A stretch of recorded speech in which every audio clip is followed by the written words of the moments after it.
I've often wondered about the passage in the Bible where Satan was tempting Jesus and he showed him the world. And he said, if you only fall down and worship me, then I will give you this world. And I was always perplexed by Jesus' answer. He didn't say, well, actually, the world is mine. God made the world, and you're kind of offering me what is already mine. Instead, he answered him that you can only worship the Lord your God and no one else, no other gods. And I think what that means for me, or the way that I understand it, is when Adam and Eve sinned and they believed Satan's lies, at that time the world was given over to Satan. That they opened the door, and by their choices, they allowed Satan to essentially take over ownership. And I think that when Jesus died, that was restored, and the world again belonged to God. And that's also why the God that we see in the Old Testament is so different than the God who we see in the New Testament. The God in the Old Testament, the people who are not his people, the Israelites, are his people, and the people who are not his people, when they make war against them, he tells them, kill everybody, kill mostly, even women and children.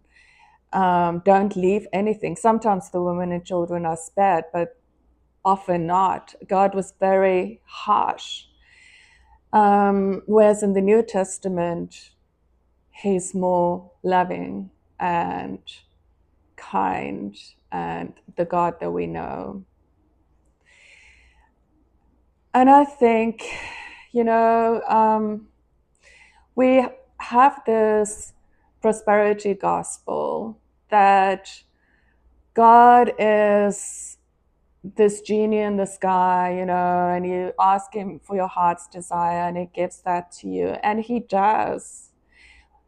When you're his child, he loves you, and he loves you incredibly more than anybody can ever love you, and is invested in our lives when we are his children.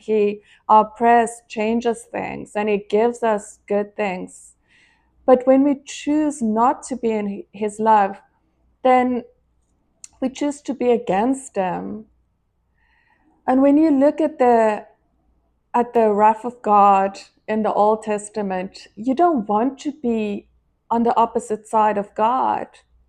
This is not something to play with. You're making a choice that has eternal consequences, and this life is a vapor. It's over in an instant. Our only reason for being here is that we have to make a choice, whether we want to spend eternity with God or away from him. And we need to make that choice. And being away from God, hell is a terrible place where people will be eternally in pain and thirsty and without hope.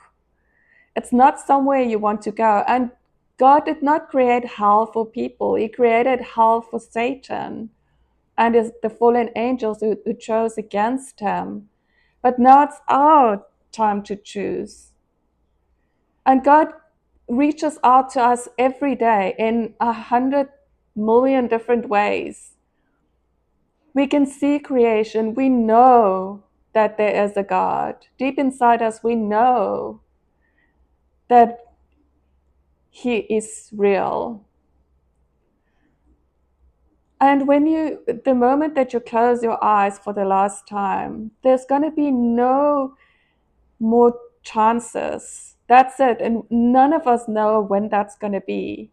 And when you open your eyes on that other side and you realize, oh gosh, I was wrong. I made the wrong choice. There's no going back. That's just the way it is. That doesn't make God unloving. It doesn't make Him vengeful. He's not sending anybody to hell. It's not His will that any shall perish. That's why He lays it on people's heart. That's why He's laying it on my heart to talk to people, to let people know that God is real. He is there, and we have to make a choice for Him.